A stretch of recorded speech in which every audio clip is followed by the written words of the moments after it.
When a player engages with a game like ours, one of the primary goals from a development and design standpoint is to let them play improvisationally. The way that we allow for so much player freedom, the play your way philosophy as we like to call it, is that your game will inevitably be a hybrid. All movements are linked. Everything has a purpose. It's all connected, you see. Because you allow the player to do whatever he wants, he needs to be able to sneak, he needs to be able to fight, he needs to be able to steal, to look through keyholes, climb, anything the player can imagine. We try to give the player enough flexible verbs, basically, and whenever possible we give them non-combat actions that just let them play at their own pace. It's not just about going left, right, over the top of the building, possessing a fish and swimming along in the river. All of those crazy things you can do, using combat or stealth or being very violent or not killing anyone. It's not just about that. It's just the moment to moment, the feeling of when something happens as a direct result of your actions. It's your experience. For instance, we see players arriving in front of a firing squad in the street, and some of them just walk right past it. Some other people are like, is there loot to steal? And some other people approach it like morally, hey, what did these people do exactly? I think I'm gonna defend them. We are really attached to our character because we meet them in a lot of situations. We attached a lot of attention to create characters that feel real and from this city. Dishonored 2 is not just about the depth of the world and the atmosphere of the setting, it's really a stealth game. Compliance is mandatory. You can either use the stealth a little bit to like sneak up on somebody and take them out, or you can try to play the game without anyone seeing you at all. Clearly, stealth is a key pillar of Dishonored, and it's still, of course, a key pillar of Dishonored 2. For instance, Shadow Walk, you can take this like shadowy inky form and use it as a stealth power, but it can also be used to kill people.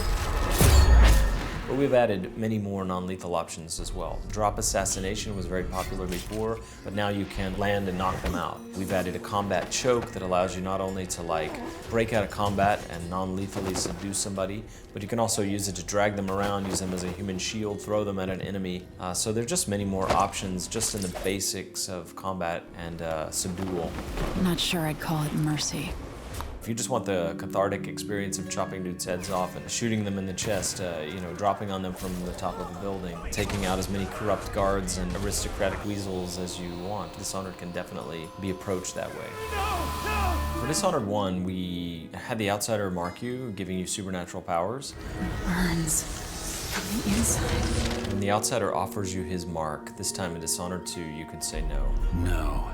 I never asked for your help, and I don't need it now. What does it mean for you? It means that you won't have any power throughout the game.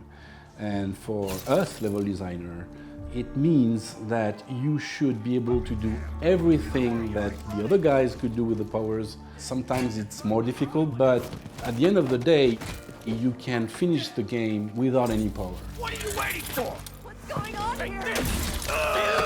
It might sound pretty counterintuitive. As a designer, you build all those like fun, original, sometimes very complicated to actually implement systems. And then you include in your game an option to, lock them away? Why? No. Whatever you're offering, I can make my own way.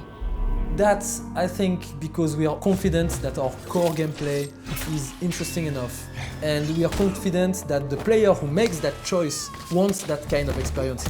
He wants to be a human being among human beings and feel like he's the best. Like he wants to be Batman and not Superman.